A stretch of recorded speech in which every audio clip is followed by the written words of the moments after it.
When manood dadigid makita tayo nga kaslang pagkurkurangan tayo iti city, i-point out tayo met lang at digid pinagliklikaw tayo nga road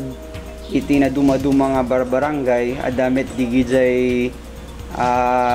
aneng-eng digid kakapitanes digid barangay officials tayo isu digid met tiin tayo met no kay padanon ni city council at tay ko na kon that siya timangi boses iti kakarik na iti digitoy constituents tayo nga road ditoy konseho tapno at least pagbalbaliwan na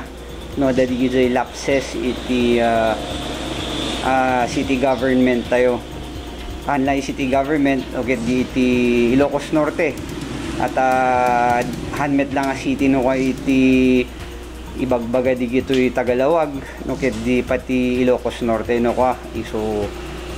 sumet ti irwar tayo no ka kasla DJ vaccine CD nga nabayag iti pinag-purchase tayo diti vaccines mesa tayo ngayon muna nga nangirwar detoy at DJ nga rod dakkel ti cases tayo ni di few months ago ang emtat na napintas ta bobaban ta adu ti influx iti pinagadu iti vaccines tayo nito Ilocos Norte. Sir, nagpareelek kayo ana dagiti kay tepe nga maitultuloy sir nga programa met iti Lawag City. When Apo Dennis detoy iti maudi nga termino kon detoy napalabas nga ni tallo tawenen 2019 kita awan pulos budget det kung konsehal at minority tayo met ngem no pay kasta inusar tayo bukod tayo kwarta ken nagkalikagom tayo met nagsarsarak tayo iti tumulong kada tayo ket maragsakan met at detoy napalabas nga raw tawen nakaibunong tayo met iti PPEs iti 80 tayo nga barangay naikantay pa iti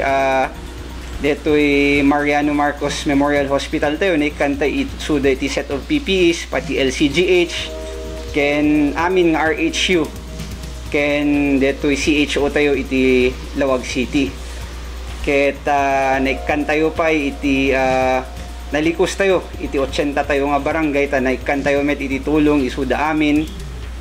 gapu iti bukod tayo nga kwarta detoy naited tayo nga tultulong iti 80 nga barangay ken dimdimawat tayo iti tulong iti sabasabali pa yung ahensya iti gobyerno ket manamnama nga itultuloy ko detoy kadetoy maudi nga termino iti pinagited ko pa iti medical ken financial assistance iti umay nga tattao di opisina tayo ken detoy nga rod nga kas kunayo itatay tayo nga kas mesa nga fiscalizer iti Lawag City Government ket itultuloy tayo dito no naman iti aneng-eng iti tao no naman iti pagsaysayatan iti tao itultuloy tayo latta nga ipakamo iti city government no naman iti lapses nga makita tayo tapno ma-improve tayo dito ita nga kunakon han nga politika iti kastoy nga pinagtaktak der tayo no ket di it is for the well-being of the people of Lawag City.